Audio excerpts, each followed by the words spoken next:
Welcome to another unboxing video from theplayersaid.com. My name is Grant. This just arrived today. Literally, it arrived at about 1 o'clock. It's now about 2:30.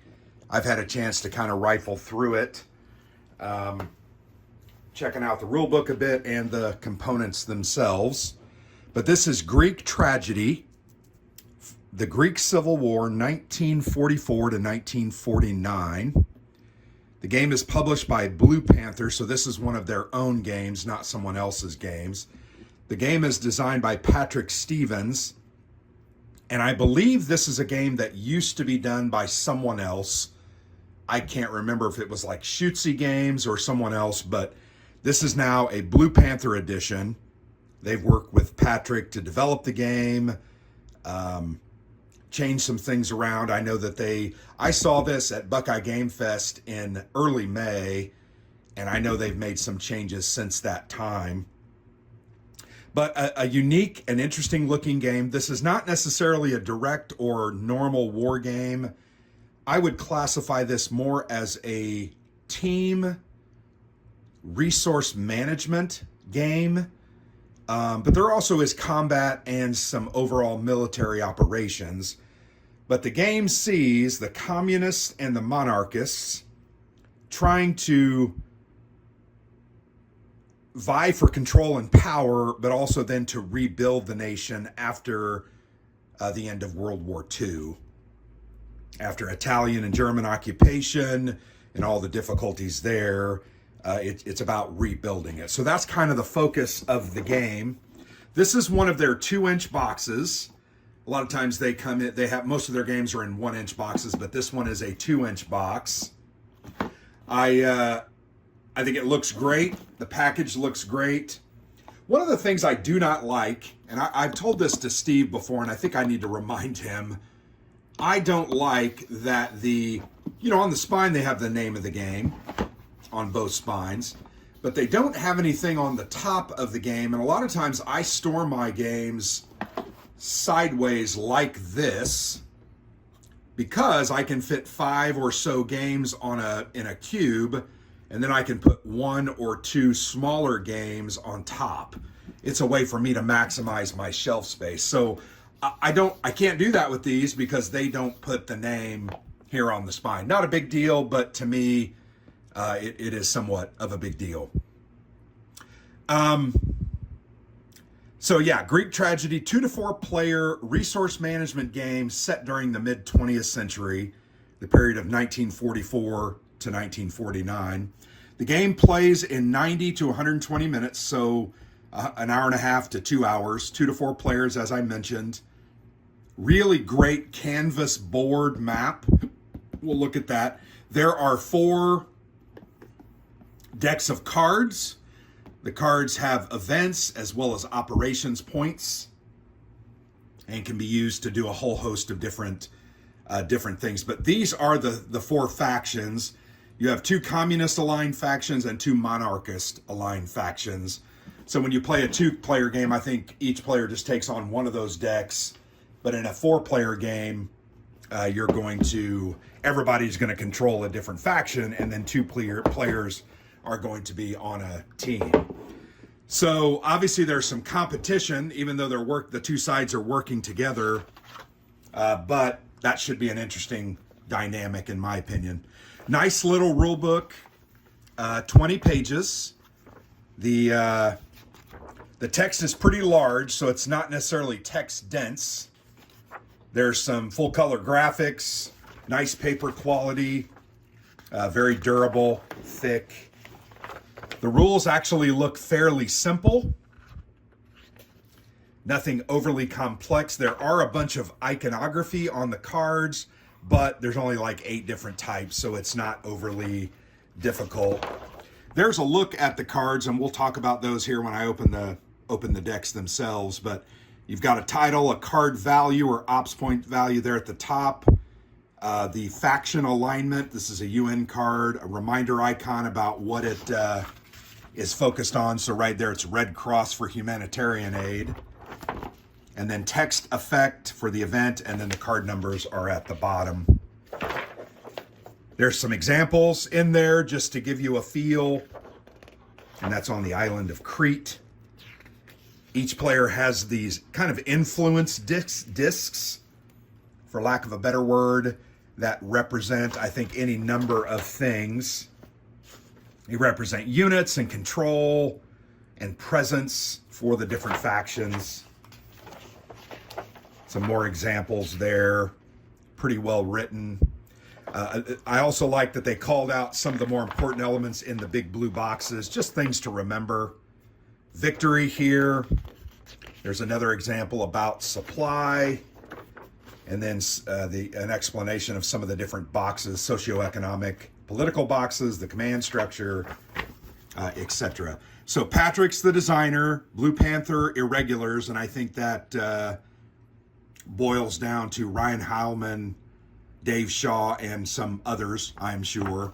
Graphic designers, Jose Fauda. I think he did most of the large graphics, and then Patrick Stevens and Ryan Heilman probably did some of the other minor elements. It's edited by Dave Shaw and Steve Jones, and then there are the playtesters listed. Yeah, this is a brand new game, and it actually has quite a bit of stuff. There's a bag, and there's one of those discs. I was looking for that when I was looking through it, and I thought, oh no, I've lost one of the black discs. I didn't like them. I put these in a bag and put them back, but these 8 discs were literally just thrown into the bag or the box. I'm not sure I like that, but there are 8 of those black discs. Here is a draw bag. If you played Land and Freedom, that was also about a draw bag, and this, it looks like you are playing and seeding that draw bag in some ways. There are the 4 different faction colors, and these are their pieces that once again represent influence and troops on the ground. Green and red, yellow and blue, and those match up with the cards here. As you can see, there are 4 decks of cards, and these are literally just blank small discs, so nothing fancy, functional. They're fairly small. There are 98 of those on each of these sprues, so that's a lot. I'm going to want to punch those out and probably consolidate all those into this bag. I probably could put them in the draw bag, but I'm going to put them in the bag that closes up. But yeah, there you have it. Those 4, I like the colors, bright colors. I'm going to go ahead and look at the board. I'm going to jump to, I think, the best part. So let's move the box over. Once again, this is a canvas map. If you didn't know, they have perfected the science of printing on alternate materials. And they have, Blue Panther has, and they print on these canvas boards, which are much more durable, a little more hardy. I think they look really good, and they're thick. You can roll these up and store them outside of the box. Just know if you do fold them up like this one came in the box, it's going to have some creases on it until you flatten that out. I would recommend throwing a plexi over top of that. I have one over there just off camera.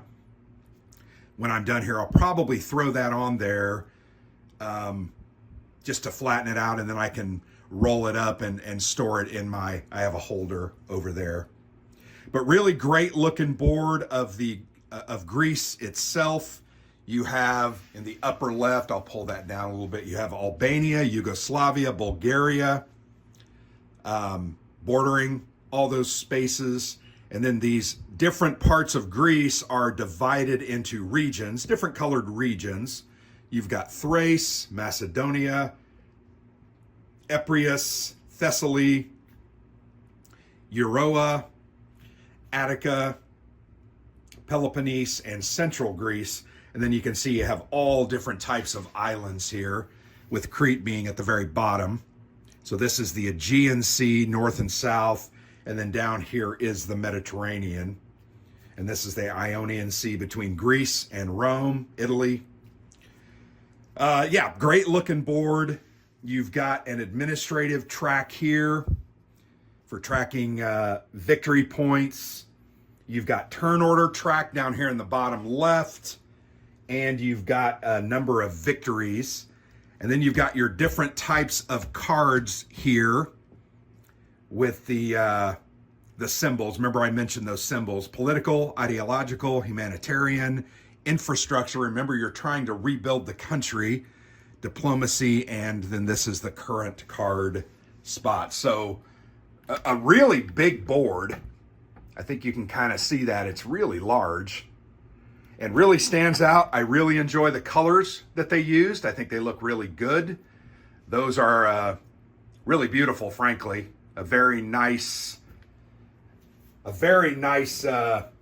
palette, basically, to play the game on. I think that's really good. Here we're going to take a quick look at the 4 different decks. I'm going to put those here. You'll notice they have different names on them, and I think those are the name of the factions. So you have ELAS, Organization X, you have EAM, and then you have EDIS. So I think those are the 4 different factions. These 2, I believe, are the monarchists, and then these are the communists. I mean, obviously you can see the red star there, and here you can see the crown. But let's go ahead and open up this Organization X. I'm going to throw those on the ground. Really nice, thick cards. That's a printing reminder. Really nice looking cards. Love the fact that they've used these period appropriate recruitment posters. I always enjoy games that do that, and it looks like they're doing that in spades here.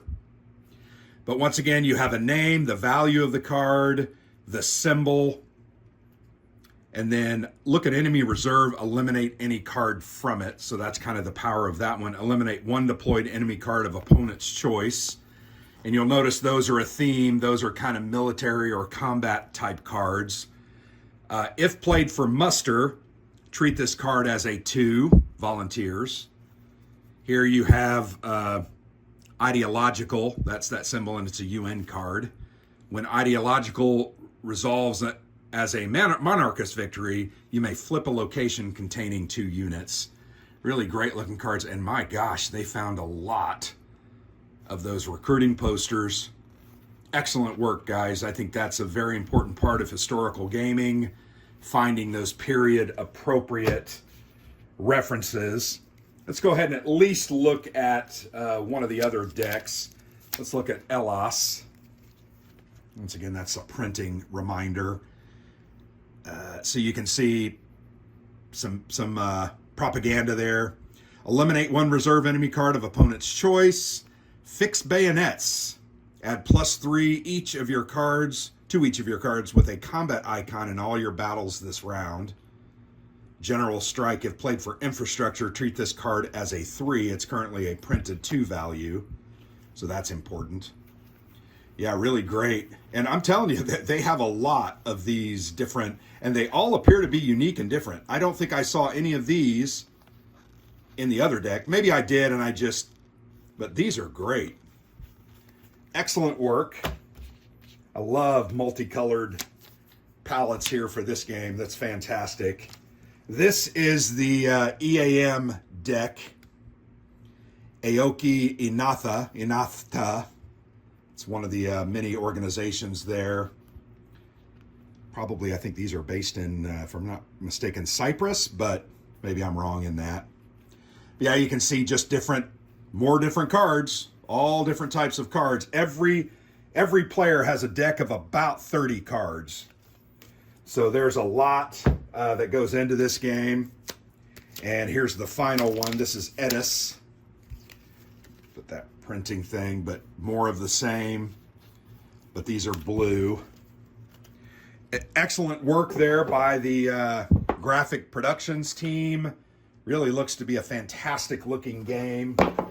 Very much excited to give this one a try. And this could be one of those games that we lug along to conventions, because it's a shorter playing, 2 hour, 2 to 4 player game. We want to get a lot of people at the table at these conventions just to enjoy and experience wargaming with a group. Always fun. But this, once again, is probably more of a resource management game with a historical lean, not necessarily a traditional war game. The map itself is kind of point to point. I didn't necessarily point that out But you can see there are different colored circles, which are the faction circles that I showed you here on the sprue. Maybe that's where those start. So that's important for setup and is going to make setup a lot easier. But yeah, there you have it. Very impressive package, very great looking game here. Greek Tragedy, the Greek Civil War, 1944 to 1949, from Blue Panther LLC, designed by Patrick Stevens. So very much looking forward to playing this one. I hope that I can get it to the table sometime in the next couple of months. We are backlogged, of course. We have a lot of games that we need to play, but this is one that I definitely want to give a shot. So thanks for watching. I've been Grant for the Player's Aid.